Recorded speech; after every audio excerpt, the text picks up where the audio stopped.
affirming your daughter could be so significant, and it could be a game changer that will have the potential to follow your son and your daughter through their entire life. Knowing that there is someone in this world that says, I see you, I notice you, I feel you, and I affirm your identity. Our young people, naturally, as all of us have been 10 years old, 8 years old, 12 years old, 14. We've all have experienced the inner struggle of finding who we are. In fact, I believe that most of us are comfortable with the person that we are becoming. At whatever stage in life that is, whether it's 5, whether it's 8, 10, 12, 17, 20, 30, 70, 80, we're satisfied to some extent and to a greater extent in who we have become. The colors we like: orange, blue, red, pink, white, black. The types of foods that we eat, whether it's spaghetti, macaroni and cheese, steak, lobster. We are satisfied with those things that come natural to us. However, in the world, when we encounter other people, and we encounter them at different levels and on different stages, oftentimes it's in school for elementary, junior high, or high school students. And they encounter these individuals who have different aspirations or different favorites. I may like pepperoni pizza at home, and at school my peers may like sausage pizza. My favorite color may be red, and for some odd reason, my peers' favorite color is purple.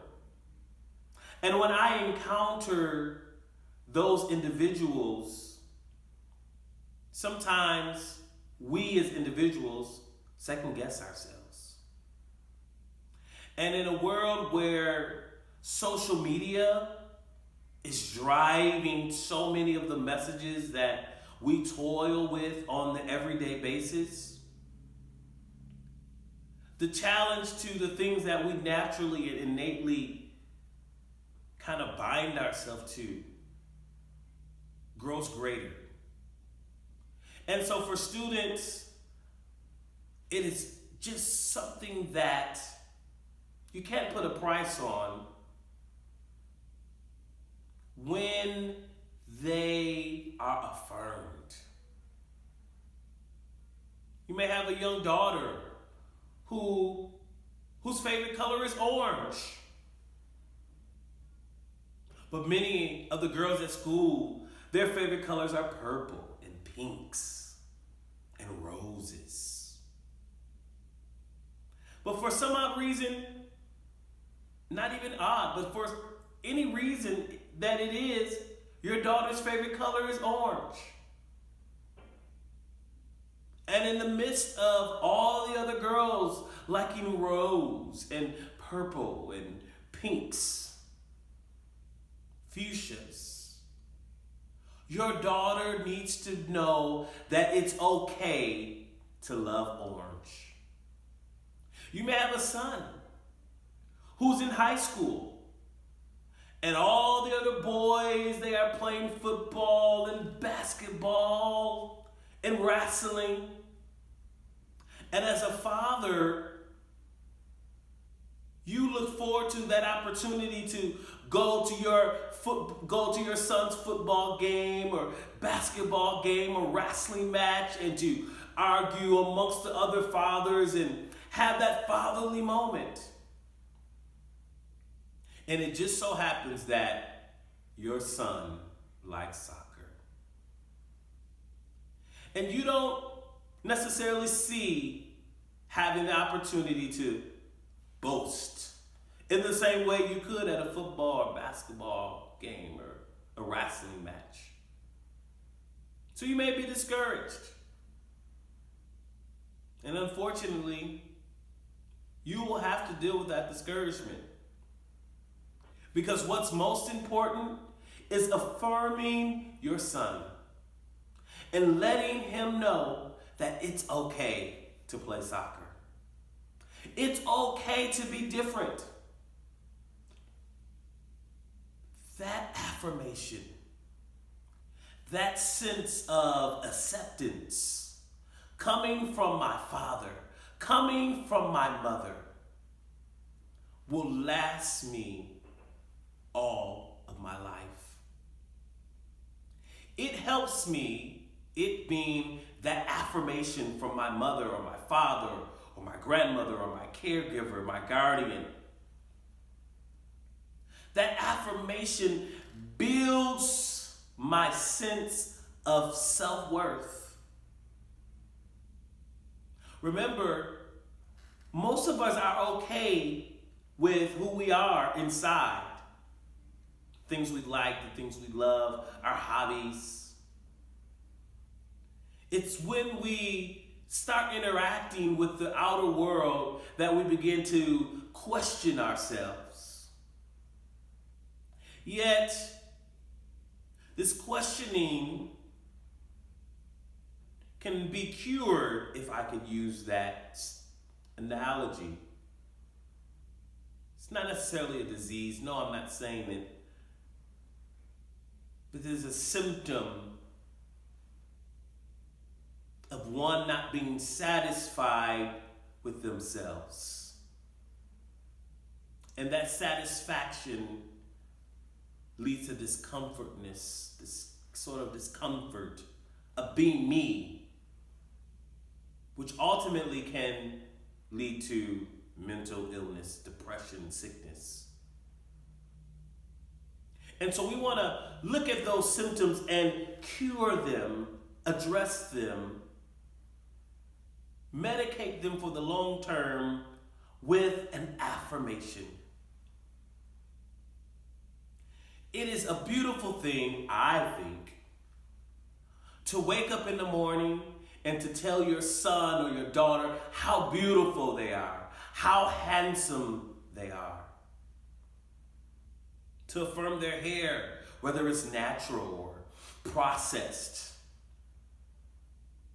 To say, oh, I love your hair. Sometimes kids go to the bathroom, they do their hair, and you know within yourself, child, what have you done?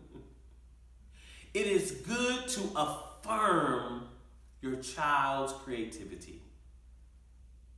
Because as they grow older, while it may not make much sense as a child, you know, your child scribbles all over the paper, they color outside the lines, but yet you affirm them, you say, good job. Why? Because of the effort.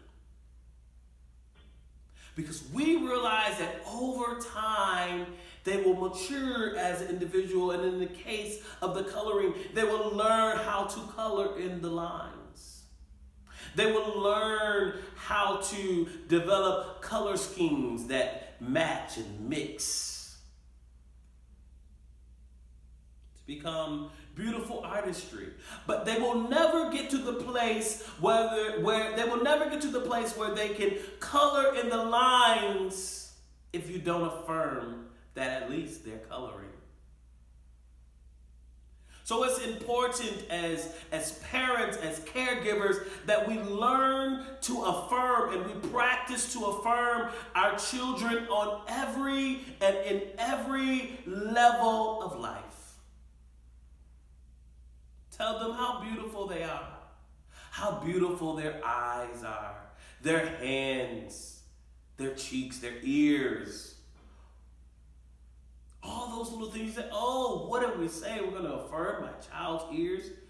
You will believe that it's hard to believe, but there are some people who feel like their ears are too big. Their ears are too small. You know, they really didn't know until they start comparing them to other people. So as parents, as caregivers, we take the responsibility to affirm our child's identity. Because we know that they're comparing and contrasting themselves to their peers, to others, to what they see on TV. So we affirm their beauty, their hair texture, their eye color, their ears, their shoulders, their hands. Oh, Dad, I don't know why I have such big hands. Son, the Lord gave you those hands, and they're yours. And you're going to use those hands to do wonderful things to this world, in this world. I don't know why my hair is the way it is. It's not like Susie's at school, Mom. Baby, you have beautiful hair. You were fearfully and wonderfully made. Every little affirmation counts. You know, sometimes our children are running and some run faster than others. They may come in last place. But make sure as a parent you affirm their effort. And you may say, honey, everybody's not meant to be a track star. But you did a wonderful job. Help your children to find their gifts. Help your children to identify the things that they do rather well while not ignoring or diminishing the things that they don't do so well. Affirm the fact that it's okay to be good at certain things and not so good at other things. It's okay not to be an expert at everything. For in reality, there are very few human beings that are experts and good at everything. And as parents, I think that it is good to show our kids and to instill in them that it's okay to be good at one or two things. And if the one or two things that I am good at are not the most popular things, it's okay. In actuality, the driving point tonight is it's okay to be you. And as parents, we have a responsibility to instill this value in our children. It is okay to be you. I was speaking with my godson the other evening, and he was saying that, you know, I be around my classmates and they're using this language and they're singing these songs there into these beats, and I just don't feel comfortable because I don't feel like it's me. And you know my response was, it's okay.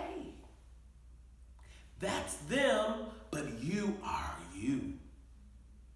Enjoy the songs that you love listening to without feeling pressure to listen to the songs that everybody is listening to. You don't have to go to the places that everybody is going. You don't have to eat the foods that everybody eats. Ooh, steak and potato. That's the food of the elite. Well, if you are a vegetarian, maybe steaks and potatoes are not what really define your levels of richness. Maybe for you it is a wonderful exotic recipe of zucchini squash and tomatoes and yams that you have invented as a teen. It is okay. We want to practice affirming our children. And yes, as adults, we realize that children need to be raised. Some people feel that children just need to be watched, grown up, and as they figure out life. I don't advise such. We live along the value that we train up a child in the way that he or she should go, and when they are old, they will not depart from it. And that does not necessarily mean that we're prescribing a life for our child, but we're building boundaries by giving them a moral compass. And we give them the tools to think critically and make decisions and to challenge the status quo. I'm confident that if we affirm our children and give them the skills to think critically and to question things, that when they become of age and they start to challenge things, we don't have to be worried about whether they're going to fall off a cliff, because we have given them what's right as a moral compass. We have given them the tools to, in a most healthy way, challenge even our most precious values, like believing in God. Is God real? When we affirm them and give them the tools to critique and challenge, they will end up right where they belong. I want to close by saying, I affirm you. Those parents and guardians that are watching today, I affirm you, because this is a sign. This meaning you watching this video is a sign that you want to be the best parent or guardian that you can be. I see you. I affirm you as a parent. And I want you to know that you have what it takes to give your child, your son, your daughter, everything that they need to thrive and to survive this world. Even if that means your gut is telling you to go seek help, to go seek advice, you have what you need. You are successful.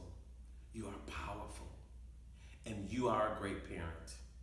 And you will raise a wonderful adult that will bring great contributions to advance our world, our society, and this community.